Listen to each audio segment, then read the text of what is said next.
એક એવા બાળકની આજે મારે તમને બહુ સુંદર સ્ટોરી કહેવી છે. વાત 10 સપ્ટેમ્બર 1964ના રોજ ધ્યાનથી સાંભળજો. એક છોકરો જન્મ્યો. અંગ્રેજી શીખવા માટે 9 વર્ષ ગાઈડનું કામ કર્યું. 5મા ધોરણની અંદર 2 વાર નપાસ થયો. આમાંથી 5મામાં 2 વાર નપાસ થયા હોય એવા ભાગ્ય જ કોઈક હશે. 8મામાં 3 વાર નપાસ થયો. 8મામાં 3 વખત નપાસ.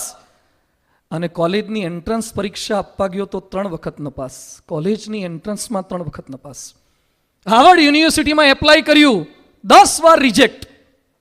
હાર્વર્ડ યુનિવર્સિટીએ 10 વાર રિજેક્ટ કર્યો. કુલ 24 પરીક્ષામાં નપાસ થયો. પહેલાથી કોલેજ સુધીમાં 24 પરીક્ષામાં નપાસ. કોલેજની પ્રવેશ પરીક્ષા હતી, એમાં મેથ્સમાં 120 માર્ક્સનું મેથ્સ હતું, એમાં 1 માર્ક આવ્યો. 120 માંથી 1 જ માર્ક. બીજી વાર પરીક્ષા આપી 19 આવ્યા.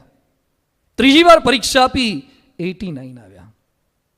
પછી એને એમ થયું કે નોકરી કરીએ. નોકરી માટે 30 વાર ઇન્ટરવ્યુ આપ્યા, નિષ્ફળ. એકવાર પોલીસમાં અરજી કરી કે કઈ નહીં તો હોમગાર્ડ તો થઈએ, કોન્સ્ટેબલ થઈએ. 4 લોકો સિલેક્ટ થયા, આજ સિલેક્ટ ન થયો.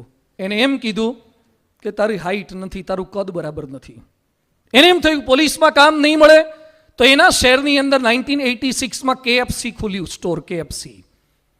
એમાં સ્ટોરમાં ઇન્ટરવ્યૂ હતા. એને એપ્લાય કર્યું. 24 વ્યક્તિ એપ્લિકન્ટ હતા, એમાંથી 23 સિલેક્ટ થઈ ગયા. Unfortunately he was refuse. 24મો એ હતો, એ સિલેક્ટ ન થયો.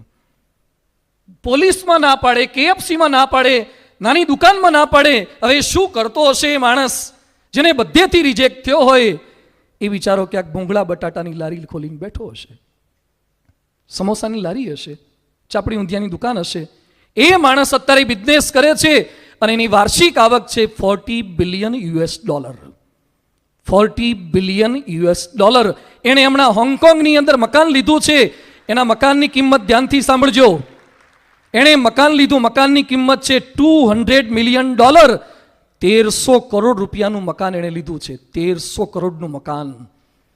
જે 24 વાર નપાસ થયો તો એ ચાઇનાનો સૌથી ધનિક વ્યક્તિ છે, એશિયાનો સૌથી ધનિક વ્યક્તિ છે. નામ છે એનું જેકમા.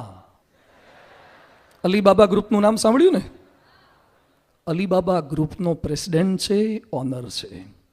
24 વખત નપાસ થયેલી વ્યક્તિ, 30 વખત રિજેક્ટ થયેલી વ્યક્તિ, જેને પોલીસમાં ના રાખે, જેને કોઈ સ્ટોર પર ના રાખે, એની કંપનીની અંદર અત્યારે 50,092 માણસોનો સ્ટાફ છે. મિત્રો, બી પોઝિટિવ. શા માટે નેગેટિવ થઈએ? એક પરિણામ, એક નિષ્ફળતા, ક્યારેય ચિંતા ન કરો. કોઈક ટીકા કરે, ચિંતા ન કરો. રામને જંગલમાં મોકલ્યા હતા, પ્રમુખ સ્વામી મહારાજને પણ આફ્રિકાથી પાછા આવવું પડ્યું હતું. તો પોઝિટિવિટી રાખજો.